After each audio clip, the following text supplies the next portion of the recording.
What is up, Earth's mightiest subscribers? It's Blerd without fear. Welcome back to the channel. Today, I'm going to be talking about Night Terrors #1 and more or less Night Terrors Week 2, which kind of just recently passed. I'm playing a lot of catch up here, but just know I'm going to be mostly focusing on the core issue of Night Terrors #1, and I'll mention some things that are happening in some of the other titles like Night Terrors Green Lantern or Flash or Zatanna or Shazam or whatever other issue came out this week. What I really want to talk about, the main focus of what I want to talk about first, is the return of the Sandman. Now, it may seem kind of odd because I brought this up in my previous video talking about the Sandman in Night Terrors First Blood #1, and when that video was shot, I had only read First Blood #1 and the smattering of tie-in issues that was out at the time. I was dead set on the idea, and I even talked about in that video about how I was just certain the Sandman was going to show up at some point. But there was one problem. I was wrong about which Sandman. I was under the impression that it was going to be Dream, aka Morpheus, aka the Oneiromancer, aka the Sandman. I was thinking it was going to be Neil Gaiman's Sandman that was going to show up in this, and that's not the case. The Sandman that we see return at the very end of this issue of Night Terrors #1 is the, well, technically, OG Sandman, Wesley Dodds, a pulp era superhero who made his debut all the way back in 1939's New York World's Fair Comics #1. A guy who was literally the epitome of pulp era. He was a detective who wore a fancy gas mask and a fancy, quotey fingers, wire poon gun, which was, for all intents and purposes, a grappling hook. He was not the character I was expecting to return by the end of this, but at the end of the issue, Deadman is the one who goes to Wesley Dodds' grave using the Lazarus Rain that Batman had saved from the recent event,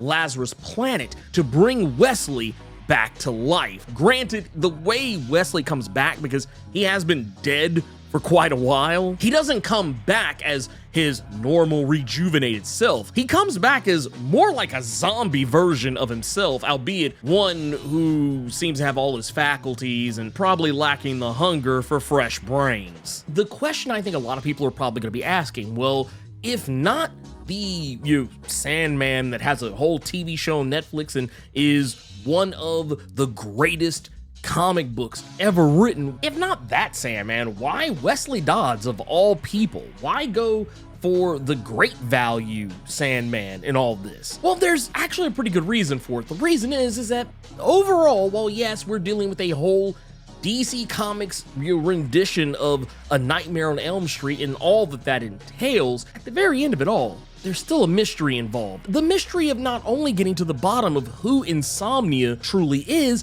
but also getting down to the bottom of the mystery of where is the Nightmare Stone that Insomnia is so dead set on finding. Wesley Dodds is considered in the DC Comics universe to be one of the most keen and analytical minds ever, like even to the point where it would be safe to put him on the same level as Batman. He's an incredibly intelligent guy and is able to break down mysteries with an almost kind of preternatural talent. And a lot of that is technically because he does have a little power, one that comes in the form of prophetic dreams. And speaking of prophetic dreams, I'm having a prophetic dream.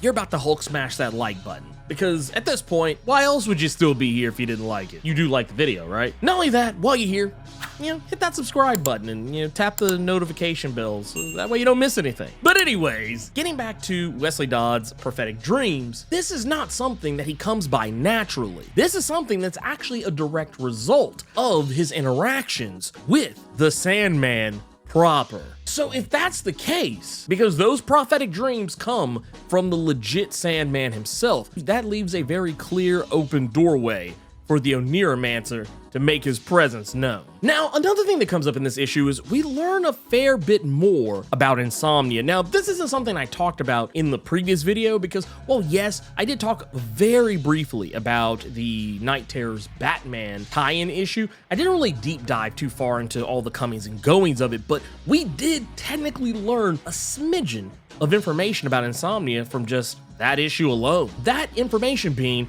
that Insomnia, he isn't a god. He isn't some wannabe endless. I mean, technically he kind of is a wannabe endless because he's not really a god or some kind of great entity at all. He's just a guy. And we learn this thanks to Deadman diving in to Insomnia's body and sussing out that information by being able to read Insomnia's mind while he possesses him for the briefest of moments. What we learn is that Insomnia is a guy who was locked up in Arkham Asylum, hence why he seems so familiar and knowledgeable about the doctors that were inside of Arkham Asylum when he attacked John Dee and murdered him. It wasn't because he had some level of omniscience, it's because he used to be a patient there, hence why he was even aware of who John Dee was. As it turns out, Insomnia is one of the many people who was affected by the recent DC Comics event, Lazarus Planet. During that event, there was a Lazarus rainfall that swept the entirety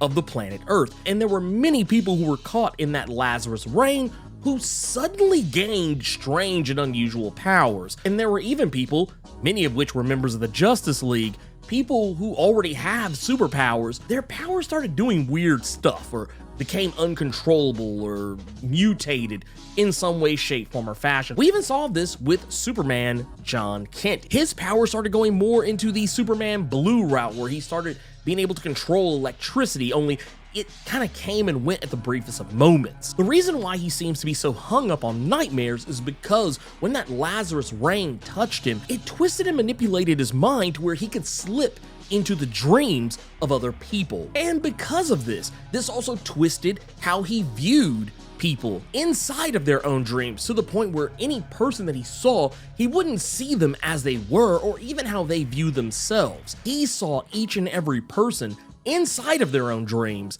as a monster. And this kind of warped him even further, to the point that it seems he probably just leaned into it and threw himself further and further into the nightmarish nature of his powers. Whoever he is, he's only human. Granted, only human and possessing the power of a god of nightmares, as he likes to call himself. And while Batman would seem to want to believe that he's just Scarecrow on steroids, he's actually a far cry greater than that. Because when you jump over to the other Night Terrors tie-ins that came out this week, specifically the Green Lantern issue, we see that Hal Jordan, a guy who is known to be one of the most fearless people in all of DC Comics, even he is bent by the will of Insomnia, to the point that he's having nightmares about his original interaction with Abin Sur, the Green Lantern who crash landed on Earth, whose ring Hal Jordan inherited to become Green Lantern. It's even gone so far to the point that he can't tell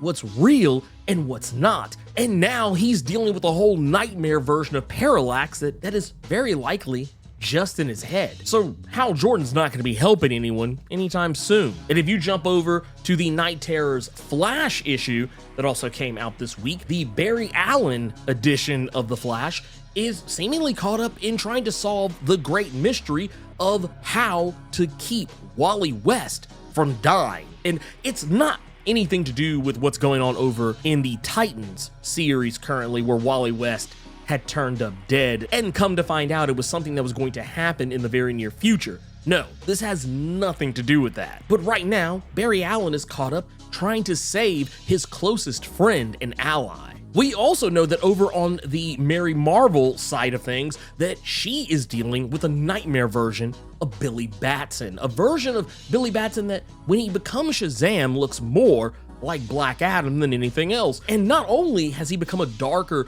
nightmare version of himself, he seems dead set on trying to kill the rest of the Shazam family. A Shazam family, mind you, who is powerless right now. And Mary Marvel is having to step up to the plate and protect her adopted brothers and sisters from her own adopted brother, all the while being challenged as to why she shouldn't have the power of Shazam, much less the power of Minerva. We also can't forget about Night Terror's Robin, where we see both the characters of Tim Drake and Jason Todd dealing with what is arguably some of the most harrowing moments in either character's publication history, going all the way back to the Identity Crisis story arc from 2004, where Tim Drake is reliving the nightmare of when the Atom's estranged wife, Jean Loring, had killed the Elongated Man's wife, Sue Dibney, who was pregnant at the time, mind you, but in the midst of all this, had also set up the assassination of Tim Drake's dad by way of Captain Boomerang, all in an effort to cover up her tracks so no one would realize it was her that killed Sue Dibney. Meanwhile, Jason Todd is wrestling with a nightmare version of the Red Hood / Joker, and not just one of them, but multiple versions of this souped up, roided out nightmare version of the Joker wearing the Red Hood mask. And for those unfamiliar with Jason Todd, this is all callback to the story arc, Death in the Family. The very story arc that ended Jason Todd's life in 1988 until Jason Todd's inevitable return in 2005, almost 20 years later. And of course, we also have Night Terror's Zatanna, which in that issue, she's dealing with her own other host of problems because as we saw in Night Terror's First Blood #1, Wonder Woman and Detective Chimp fell under the power of Insomnia and fell asleep. And the only thing protecting Wonder Woman and Detective Chimp from falling further into the clutches of Insomnia is Zatanna maintaining a spell over them to keep them in stasis. And the only reason she's awake is because of her own magic to protect her from Insomnia's power. All the while, Insomnia's proven his power goes far beyond just being able to control nightmares. He also seems to have the ability to create what he refers to as sleepless nights, tireless warriors likely made up of all the nightmares that he controls, creatures who seem to be incredibly powerful and are even a match for someone as powerful as Zatanna. And we also know these sleepless nights are more than capable of turning any other normal person, or superhero for that matter, into yet another sleepless night, as we see in this issue that they do exactly that to the Doom Patrol's Robot Man. Insomnia, for having the mystery of who he may possibly be being torn away almost immediately, he still comes off as a very credible threat because once again, while he is,